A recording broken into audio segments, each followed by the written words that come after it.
good evening, and thank you for watching AiArthritis News. I'm Phaedra Schifano. Tonight's update is part of our Go With Us series as we attend scientific conferences from around the globe. And what better way to start than by attending 2023's European Alliance of Associations for Rheumatology, aka EULAR. Over the next few days, we'll be joined by our hosts, Tiffany Westrich-Robertson, Deb Constien, and Eileen Davidson, as they navigate these sessions for us live in Milan, Italy. So please, sit back and enjoy today's updates from EULAR 2023. Buongiorno from Italy, and we are wrapping up the EULAR, almost said ACR. It's been a long few days. So we are wrapping it up. This is not a full-on debrief. We do those together where you'll see all three, myself, Eileen, and Deb will come together and talk in more depth. But I did want to give you a little bit of an update on just some of the things that we learned about. Again, keep in mind, we will go into more depth about these. But the first one up, one of the things that I attended was on Ig-G4, and you may never have heard of it, but boy, it's been coming up everywhere the last probably 3 years. And AiArthritis also has a new project coming up on Ig-G4, which I'll tell you about in just a minute. But this is another immune disease, so it's in the autoimmune family. It does not actually include inflammatory arthritis, so you may be like, why is AiArthritis covering that? And the reason is because it has fallen into the family of Sjogren's disease for a while, and then they realized, nope, it's not under that category. And why? It attacks the organs. That's the whole thing, is organs. So, and strongly the salivary glands. So you can see why it went under Sjogren's, which is a dryness and glandular primary disease. And saying that, it also has been associated with lupus. It has been associated with RA, with sarcoidosis, with Still's disease. So the diseases we represent. And so because of that, we have a project that's called Auto plus Inflammatory Arthritis Equals, which could be one of our 20 odd diseases, or this. And then one of them is Ig-G4. So this is something that's on a lot of rheumatology radar that has gone undiagnosed. They say it's extremely rare, but the thought behind that is it's probably not so rare. It's just not diagnosed. It goes undiagnosed for a long time. And one of the sessions that wasn't even the Ig-G4 session that I was at today, someone brought it up in the questions, and the answer was, I don't know why every patient isn't just tested, at least in their blood work, for the Ig-G4 level, the serum. So that does not diagnose you with Ig-G4, but it is part of that diagnosis factor. So it could lead people on a path. So some of the other major organs that are involved in Ig-G4, pancreas, lungs, kidneys. So again, you can see those are same organs that are often involved with some of our diseases. So went there, and one of the things that I learned in addition to the diagnosis is that there are a lot of false negatives. And I just talked about really the importance of diagnosing these diseases and its relationship also to diseases like scleroderma and others that fall into our bucket. So I just wanted to mention that's a big hot topic, and you'll be hearing a lot more about it. So look it up, Ig-G4, something you may not have ever heard about, but definitely could be a comorbidity or additional diagnosis to many of us living with the diseases. Next up, I wanted to tell you about one that was really, for me, an interesting one, because I was originally the mystery patient, like a lot of people are, and then diagnosed with undifferentiated connective tissue disease. Now, we say undifferentiated disease on our website because there's a lot of different undifferentiated. You could have undifferentiated spondyloarthritis, or oh my gosh, so many different, look on our website. We have 12 different names that could fall under that. But the connective tissue disease in particular is the one that this session was on. And what I liked about it was we have that in our top 8 diseases that we focus on, which really are just because they're the most overlapping. It doesn't mean that the other aren't as important. It just means that those most often overlap. And so they don't have as many differentiating features as some of the others. In saying that, about 12 years ago, I guess, in the beginning of our journey being a nonprofit, we did a study called the Early Symptoms of AiArthritis study. And we compared RA, psoriatic arthritis, Sjogren's, lupus, spondyloarthritis, and Still's disease, adult onset. And it's a fascinating study. You can find that on our website as well under our research link. And one of the secondary parts of, in addition to understanding what people with these diseases said were their early symptoms, and several of them kind of led us to this auto plus inflammatory arthritis, and was helping us to understand what is overlapping and what is differentiating. We had theorized, based on us speaking with patients from all over the world, that this undifferentiated, which is really when your disease has not progressed enough to form a clear diagnosis of RA or scleroderma or psoriatic arthritis or lupus or whatever it may be. So it hovers over this diagnosis of undifferentiated.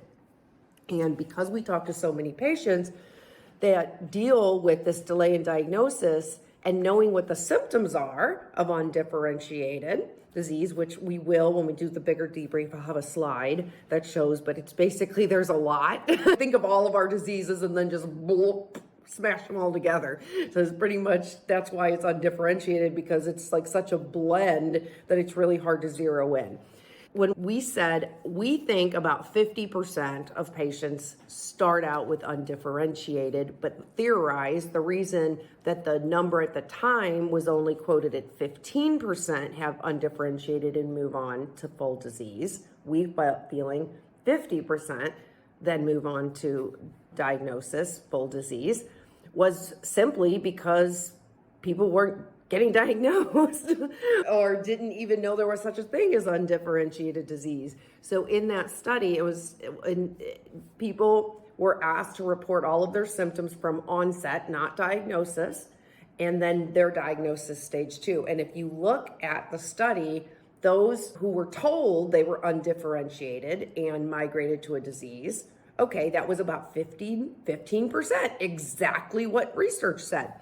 But when you went and looked at the same reports, I had this symptom and then this diagnosis, and then they were diagnosed with RA or Sjogren's or whatever it was, they just didn't have a diagnosis. So it's not that they couldn't have been classified as undifferentiated disease, it's that they didn't get any diagnosis. But when we added it up, guess what it was?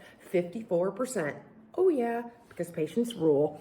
All right, so in saying that, I was very fascinated because I was happy to see that 15%. It didn't go up to 50, but it did go up. It went up to about 40%, 30 to 40%. So I felt very justified that our data, patient-led data, was very close to what they're saying today. But still an issue that was brought up 12 years ago when we first started that study was there, I can't believe it, but there is still no official established classification, diagnostic criteria for undifferentiated disease, which is probably why there's 12 names for it under our website.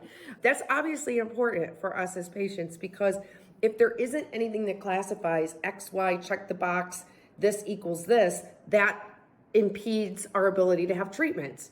Because if you don't know how to classify something and then you don't know how to treat it, that is going to potentially delay your access to treatments. That's why we care so much about this. Can I peek in? Oh, look, I have a visitor. I'm sorry, she's talking. Deb Constien. I was sitting over there just relaxing for 2 minutes, but I'm laughing at so many things. But in several of the sessions that I was in, I having a hard time talking. I'm sorry. We're It's day tired. 4. This is the end. Yes.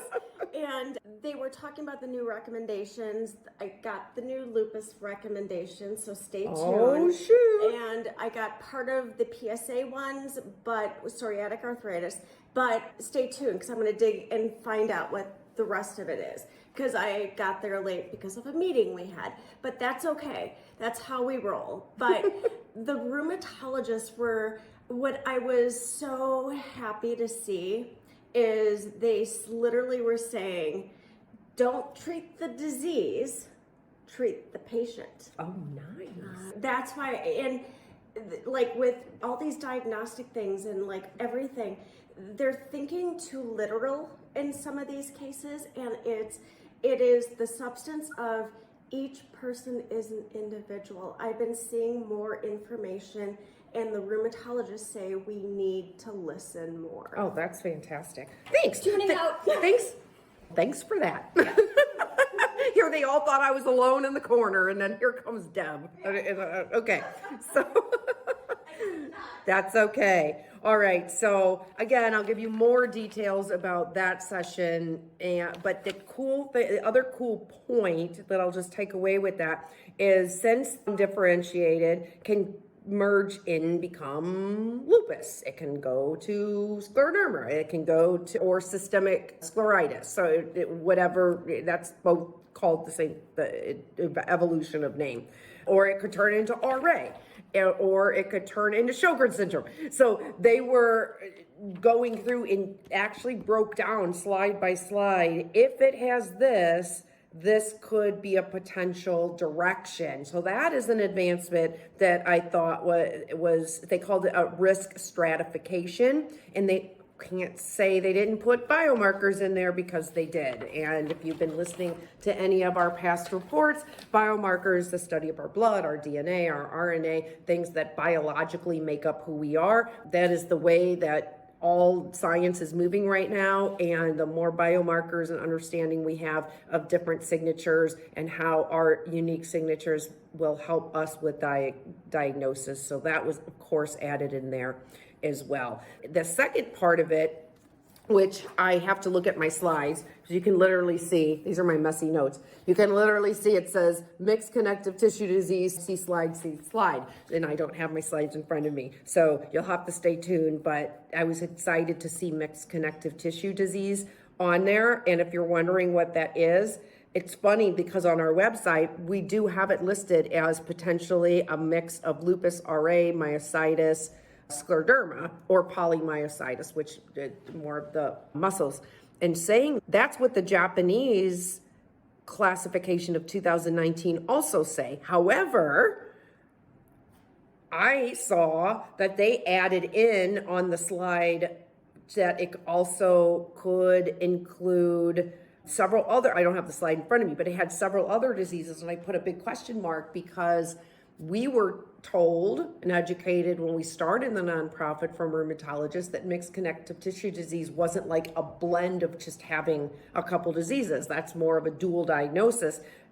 But they had several listed, and I thought that's very strange, because we were always told at our organization that just like the Japanese criteria, it had to be lupus, RA, myositis, or polymyositis, or scleroderma, essentially, or a blend of those to be called mixed connective tissue disease. So we have to look more into that. If we have to change what says on our website, then obviously we need to know that's important. And then last but not least, I'm going to wait to give a lot of information for what I saw today, mainly because I actually saw that one with Eileen. We do not go to sessions together quite often because there's so much to see, so we divide and conquer. But there was one on brain and RMDs, and the other coordinating sessions, Deb went to a comorbidity one, and the other ones were more about communication, and that's not important with communication between our doctors and us. It's just we thought that the brain, when we knew there was going to be a lot of science behind it, and we wanted to make sure we could wrap our brains around it. No, I did. Okay, so there was a couple points that I will mention, and it covered lupus and it covered rheumatoid arthritis, so it was split half and half.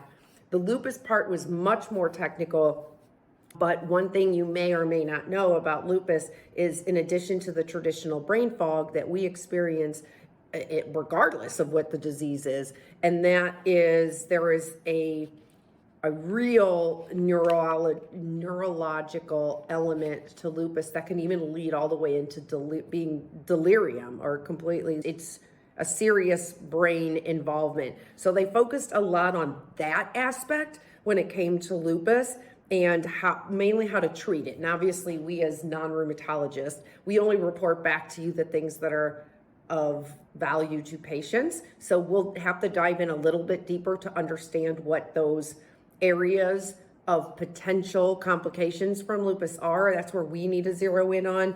And I blazed right over in my brain all of the treatments, because that's what I do when I read these. And I was telling Eileen, you'll get more you go, you'll learn. It's like you listen and I just tune everything out that I know is not going to be relevant. And then the things I do know is going to be relevant, I just immediately put them in layperson's terms. And that's what I write down in my paper. But it was mainly saying, if they have, this is how you treat it. We will get back to you on some of that for our main debrief. But last but not least, my very favorite of the entire thing was on the RA in the brain. And again, I'm not going to do the whole thing because I was with Eileen, but a couple of the takeaways, I talked about the all-important brain fog and how the rheumatologists are still a little perplexed that no matter if they give the patient on biologics and their joint pain goes away and other things go away, for some reason the brain fog